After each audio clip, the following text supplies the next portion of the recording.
আসসালামু আলাইকুম। আজকে সর্বশেষ সংবাদ জানাবো আমি নুসরাত। প্রথমেই জানিয়ে দেব সংবাদ শিরোনাম। জামাত ক্ষমতা পেলে কাউকে নির্যাতন করা হবে না, বললেন তাহের। লক্ষ্মীপুরে বিএনপি নেতাকে কুপিয়ে হত্যা। মামুন হত্যাকাণ্ডের 5 দিন পর মামলা, আসামি অজ্ঞাত। সর্বশেষ জানাবো বিএনপি কোনো মেগা প্রজেক্টের দিকে যাবে না, বললেন আমির খসরু। শিরোনাম শুনলেন, এবারে বিস্তারিত। জামাত ক্ষমতা পেলে কাউকে নির্যাতন করা হবে না, বললেন তাহের। জামাতে ইসলামের কেন্দ্রীয় নায়েবে আমির ড সৈয়দ আবদুল্লাহ মোহাম্মদ তাহের বলেছেন, আগামী নির্বাচন হবে চাঁদাবাজ ও দুর্নীতিবাজদের বিরুদ্ধে। সবার মত প্রকাশের নির্বাচন। আমরা সংখ্যালঘু আর সংখ্যাগুরুতে বিশ্বাস করি না। আমরা সবাই বাংলাদেশের নাগরিক।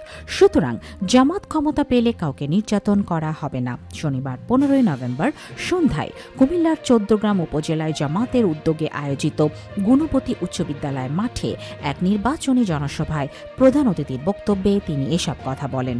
তিনি বলেন, শহীদ জিয়াউর রহমান ও বেগম খালেদা জিয়ার নেতৃত্বে বিএনপি বৃহত্তম দল ছিল। সেই বিএনপি এখনো জনপ্রিয় হতে পারেনি, আর জনপ্রিয় হয়েছে জামাতে ইসলামী।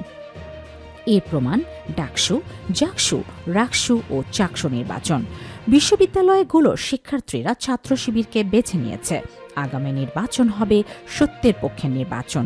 তাহের বলেন, এদেশের মানুষ এক নতুন বাংলাদেশ দেখবে, যেখানে কোনো সন্ত্রাস থাকবে না, কোনো দুর্নীতি থাকবে না। কারণ জামাতের 2 জন মন্ত্রী ছিলেন, তাদের বিরুদ্ধে দুর্নীতির কোনো প্রমাণ পাওয়া যায়নি। আর আমাকে গ্রেফতারের পর বারবার চেষ্টা করেও কোনো দুর্নীতি পাইনি। পরে দুদক স্বীকার করেছে তথ্যগত মিসগাইডের কারণে গ্রেফতার করা হয়েছে। বিভিন্ন সময় জামাতের 62 এমপি ছিলেন, কারো বিরুদ্ধেই দুর্নীতির কোনো প্রমাণ হয়নি এবং মামলাও হয়নি। গুণপতি ইউনিয়ন জামাতের আমির মোহাম্মদ ইউসুফ মেম্বারের সভাপতিত্বে এবং উপজেলা জামাতের কর্ম পরিষদ সদস্য ডাক্তার মনজুর আহমেদ শাকির সঞ্চালনায় জনসভায় বিশেষ অতিথির বক্তব্য দেন চৌদ্দগ্রাম উপজেলায় জামাতের আমির মোহাম্মদ মাহফুজুর রহমান ও জামাতের ঢাকা মহানগরীর উত্তরের কর্ম পরিষদ সদস্য ভিপি শাহাবুদ্দিন। এ সময় অন্যান্যদের মধ্যে বক্তব্য দেন ঢাকা মহানগরীর দক্ষিণের মজলিসের শুরা সদস্য আইয়ুব আলী ফরাইজি, সৈয়দ আবদুল্লাহ মোহাম্মদ সালে, চৌদ্দগ্রাম পৌরসভার জামাতে আমির মাও মোহাম্মদ ইব্রাহিম, উপজেলা জামাতের সেক্রেটারি মোহাম্মদ বেলাল হোসেন, বিশিষ্ট ব্যবসায়ী ও সমাজসেবক সৈয়দ ইকরামুল হক হারুন, বিশিষ্ট ব্যবসায়ী ও জামাত নেতা মেসকাত উদ্দিন সেলিম, শিবিরের কুমিল্লা জেলা দক্ষিণের সাবেক অফিস সম্পাদক আবু সাইদ মজুমদার, গুণবতী ইউপির সাবেক চেয়ারম্যান মাওলানা আব্দুল হাই, শ্রীপুর ইউপির সাবেক চেয়ারম্যান মুস্তফা নুরুজ্জামান খোকন, কনকাপৈত ইউপির সাবেক চেয়ারম্যান ইকবাল হোসেন মজুমদার, জগন্নাথ দিঘি ইউপির সাবেক চেয়ারম্যান ইঞ্জিনিয়ার মুজিবুর রহমান, কালিকাপুর ইউপির সাবেক চেয়ারম্যান মোহাম্মদ রুহুল আমিন, হেফাজতে ইসলাম গুণবতীর আমির মাও নিজামুদ্দিন, গুণবতী বাজার ব্যবসায়ী সমিতির সেক্রেটারি আব্দুর রাজ্জাক শাহিন, সনাতন ধর্মাবলম্বীর প্রতিনিধি বিপ্লব চন্দ্র দাস, গুণবতী শহীদ শাহাবুদ্দিনের পিতা আব্দুল হক, কার্যক্রম নিষিদ্ধ আওয়ামী লীগের হামলায় 2 চোখ হারানো শিবির কর্মী জহির উদ্দিন। লক্ষ্মীপুরে বিএনপি নেতাকে কুপিয়ে হত্যা। লক্ষ্মীপুরে আবুল কালাম জহির 50 নামে এক বিএনপি নেতাকে কুপিয়ে হত্যা করেছে দুর্বৃত্তরা। আধিপত্য বিস্তারকে কেন্দ্র করে তাকে হত্যা করা হয় বলে জানা যায়। শনিবার রাত 8:30টার দিকে সদর উপজেলার চন্দ্রগঞ্জ ইউনিয়নের পশ্চিম লতিফপুর গ্রামে এই ঘটনা ঘটে। জহির চন্দ্রগঞ্জ ইউনিয়নের 8 নং ওয়ার্ড বিএনপি সাধারণ সম্পাদক। পুলিশ জানায়, পশ্চিম লতিফপুর গ্রামের মুস্তফার দোকান এলাকায় সড়কের উপর জহিরকে কুপিয়ে ফেলে রেখে যায় দুর্বৃত্তরা। এতে ঘটনাস্থলেই তার মৃত্যু হয়। একসময় জহির মাদক ব্যবসা ও মাটির ব্যবসার সঙ্গে জড়িত ছিলেন। সেখান থেকে তিনি স্বাভাবিক জীবনে ফিরে আসছিলেন। ধারণা করা হচ্ছে তার প্রতিপক্ষ আধিপত্য বিস্তারকে কেন্দ্র করেই তাকে কুপিয়ে হত্যা করেছে। মরদেহের পাশে গুলির খোসাও দেখা গেছে। চন্দ্রগঞ্জ থানা বিএনপি সভাপতি বেলাল হোসেন বলেন, ঘটনাটি আমার জানা নেই, খোঁজ নিচ্ছি। চন্দ্রগঞ্জ থানার ওসি ফয়জুল আজিম বলেন, খবর পেয়ে আমরা ঘটনাস্থলে এসেছি। জহিরকে হত্যা করা হয়েছে। কে বা কারা কি কারণে ঘটনাটি ঘটিয়েছে তা বলতে পারেননি তিনি।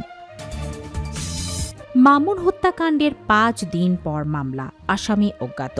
রাজধানীর সূত্রাপুরের শীর্ষ সন্ত্রাসী তারিক সাইদ মামুন হত্যাকাণ্ডের 5 দিন পর মামলা হয়েছে। শনিবার ডিএমপির সূত্রাপুর থানার হত্যা মামলা দায়ের করেছে নিহত মামুনের স্ত্রী বিলকিস আক্তার রিপা, তবে কারো নাম উল্লেখ করা হয়নি। মামলায় অজ্ঞাত 10 থেকে 12 জনকে আসামি করা হয়েছে। ডিএমপি সূত্রাপুর থানার ভারপ্রাপ্ত কর্মকর্তা ওসি মোহাম্মদ সাইফুল ইসলাম যুগান্তরকে বলেন, তারিক সাইদ মামুন হত্যার ঘটনায় শনিবার তার স্ত্রী রিপা বাদী হয়ে হত্যা মামলা দায়ের করেছে। মামলায় অজ্ঞাত 10 থেকে 12 জনকে আসামি করা হয়েছে। ডিবির 5 আসামি গ্রেফতার হলেও মামলায় কেন অজ্ঞাত আসামি জানতে চাইলে ওসি বলেন, আসামি ধরা পড়েছে অস্ত্র মামলায়।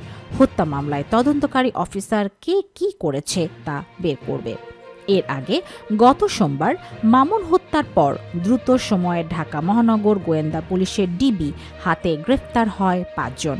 তারা হলেন মূল শুটার ফারুক ও রুবেল, শামীম আহমেদ ও মোহাম্মদ ইউসুফ ওরফে জীবন। তাদের কাছ থেকে 2টি পিস্তল ও গুলি উদ্ধার করা হয়েছে। অস্ত্র আইনে মোহাম্মদপুর থানায় হওয়া মামলায় গ্রেফতারকৃতরা ডিবি পুলিশের কাছে 4 দিনের রিমান্ডে রয়েছে। বিএনপি কোনো মেগা প্রজেক্টের দিকে যাবে না বললেন আমির খসরু। বিএনপির স্থায়ী কমিটির সদস্য আমির খসরু মাহমুদ চৌধুরী বলেছেন, ব্যবসাকে সহজ করতে সবকিছুই করবে বিএনপি। আমরা কোনো মেগা প্রজেক্টের দিকে যাব না, তার চেয়ে স্কিল ডেভেলপমেন্টের দিকে জোর দেব। মেগা প্রজেক্ট থেকে সরে এসে স্কিল ডেভেলপমেন্টে বিনিয়োগ বাড়াবে বিএনপি। শনিবার 15 নভেম্বর বিকেলে ফরিদপুর সদর উপজেলার পরিষদ হলরুম বিভাগের ব্যবসায়ীদের এক মতবিনিময় সভায় প্রধান অতিথির বক্তব্যে তিনি এসব কথা বলেন। তিনি বলেন, আগামীর বাংলাদেশ গড়তে হলে যে মডেল ফলো করেছি, এখান থেকে বেরিয়ে এসে এমন মডেলে যেতে হবে যাতে এর সুফল প্রত্যেকটা নাগরিক পেতে পারে।